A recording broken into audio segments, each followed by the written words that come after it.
Coming up in the news tonight, the Commissioner of Police proroguing the House of Assembly and a date for a new parliamentary session is announced. The Minister of State for Grand Bahama, the Honorable Kwesi Thompson, encouraging residents to take the COVID-19 vaccine.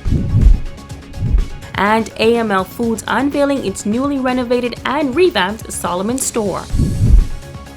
The Bahamas Tonight, the Northern Edition, starts now. This is the Bahamas Tonight, Northern Edition.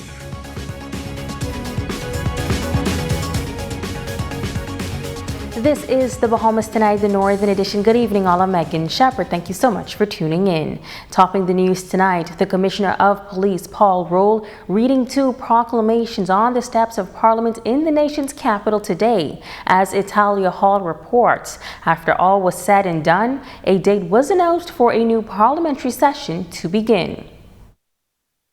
The Commissioner of Police, Paul Roll, in his capacity as Provost Marshal, reading the first proclamation from the steps of the House of Assembly on Wednesday morning to prorogue the House. Of Article 66(1) of the Constitution, the Governor-General, acting in accordance with the advice of the Prime Minister, may at any time by proclamation prorogue Parliament.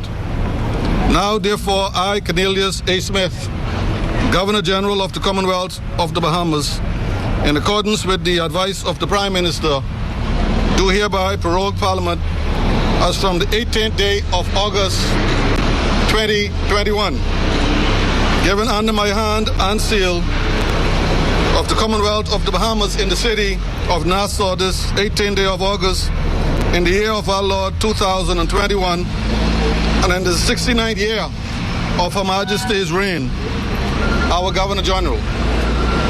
God save the Queen. Shortly after the proclamation was read, Parliament Square could be seen filled with spectators trying to get an understanding as to what was taking place. Now, Speaker of the House, Housen Moutri, was also outside Parliament. He says the move came as no surprise to him. On occasions, the Prime Minister, if he feels that he wants to move on a new agenda, he can prorogue the Parliament, put an end to the previous session, reconvene the Parliament with a speech from the throne, announce a new agenda, and the Parliament will proceed accordingly. Now, this one is particularly unusual because the Parliament was just reconvened last week for the purpose of extending the emergency powers orders, and the government placed a new act after promising that that would be the final emergency powers order extension. Now, just hours later, around 2 p.m., Commissioner Roll returned to the steps of Parliament with a second proclamation to announce the date for a new parliamentary session to begin. Whereas the Parliament of the Commonwealth of the Bahamas stands prorogued from the 18th day of August 2021.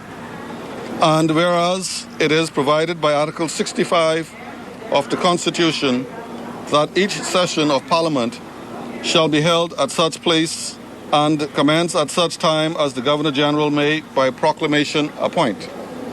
Now, therefore, I, Cornelius A. Smith, Governor-General of the Commonwealth of the Bahamas, acting in accordance with the advice of the Prime Minister, do hereby proclaim that the next session of Parliament shall be held in the city of Nassau, in the island of New Providence, on Friday, the 22nd day of September 2021. Earlier, an open Parliament session was held by the House Speaker in Parliament Square. He says the purpose of the first open session was to connect with the people, as it gives Bahamians an opportunity to share their views. Now, the date for the new parliamentary session is on Wednesday, September 22nd at 10 a.m. Italia Hall, ZNS Network News. Although COVID-19 numbers on Grand Bahama have been fairly low in recent weeks, the message of the importance of being vaccinated still remains. Minister of State for Grand Bahama, Senator the Honorable Kwesi Thompson, is encouraging residents to continue to adhere to the safety protocols put in place to stop the spread of the deadly virus, and he's urging persons to take advantage of the opportunity to become fully vaccinated. We cannot speak about the expansion of our economy or the revitalization of our economy without saying that we have to deal with the COVID-19 situation. We are encouraging all Grand Bahamians who have not yet gotten vaccinated to get vaccinated. We are encouraging them to go to the Susan J. Wallace Center. Even if they're having challenges with going onto the website, they are taking walk-ins, and so we want you to do whatever is necessary in order for you to become vaccinated. However, he is encouraging residents who visit the vaccination centers for appointments to exercise patience with the personnel and volunteers. We know that everybody wants to get vaccinated. We know that it may be a long line and a long wait, and so we are asking persons to exercise caution.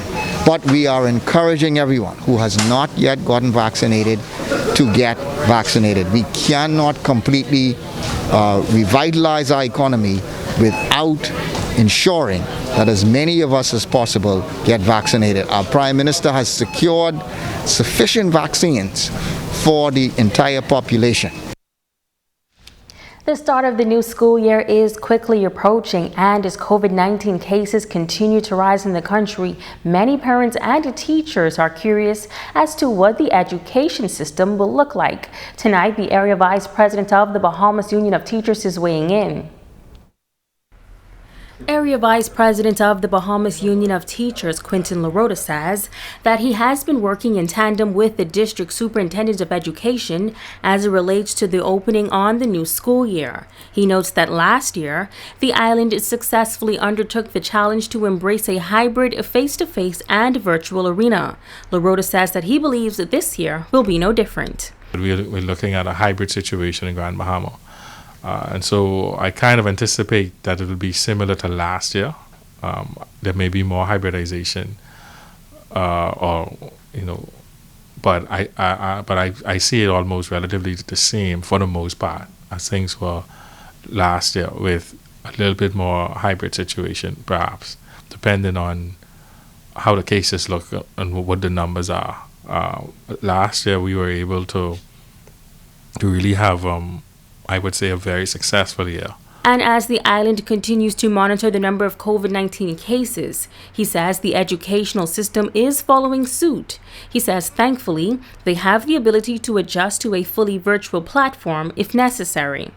For the most part, I still think there's some challenges there, but at least we had the experience of it for parts of last year or in the hybrid situation, and so there is a possibility that the students could enjoy not the same, but some degree of education online. The online situation is not ideal. Parents, students complain about it. A number of teachers have complained about it as well. But considering we're in this pandemic and the things are changing almost daily, we have to have adaptability is a necessity at this point.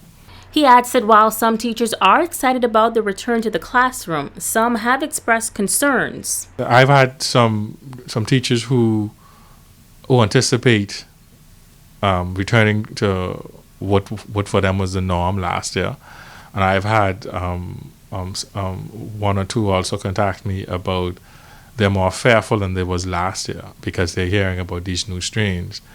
And last year the kids did very well with the alpha variant. I'm not saying this isn't the alpha variant still, but there are more reports now of kids becoming ill and younger people succumbing to it.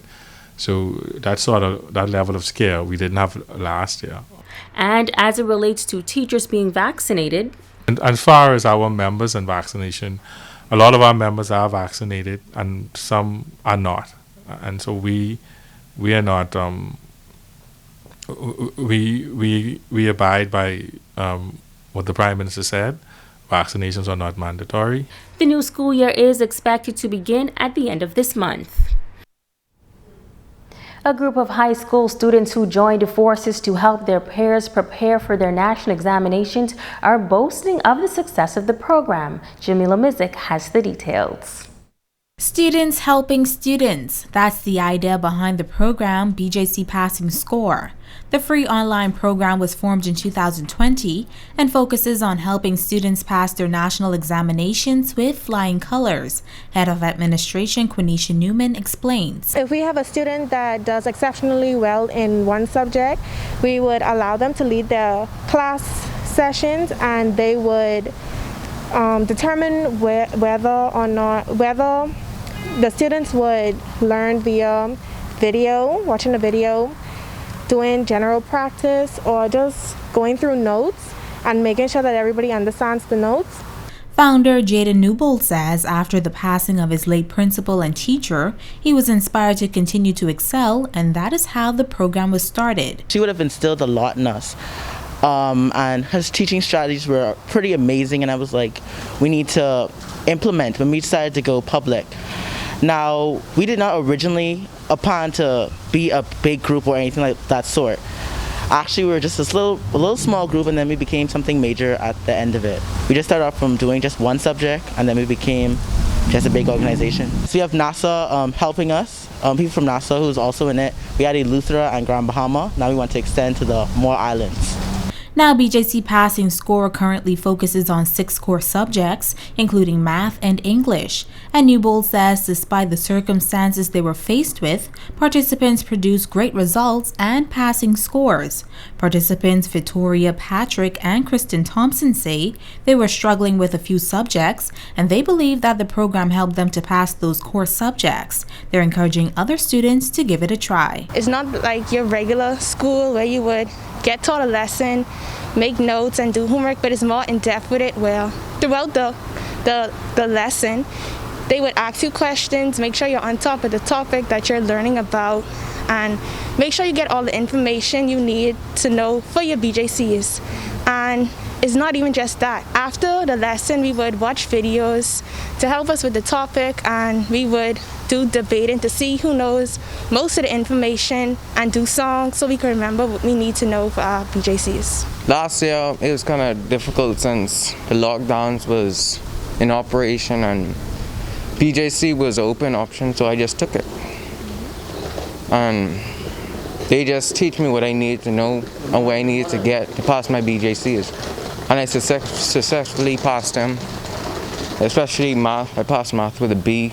So this year, I decided to go for a teacher to help others pass their math. Now, for more information on how to become an instructor or sign up as a student, visit their Facebook page at BJC Passing Score. Jamila Missick, ZNS Network News. Stay with us, there's more news right after this break.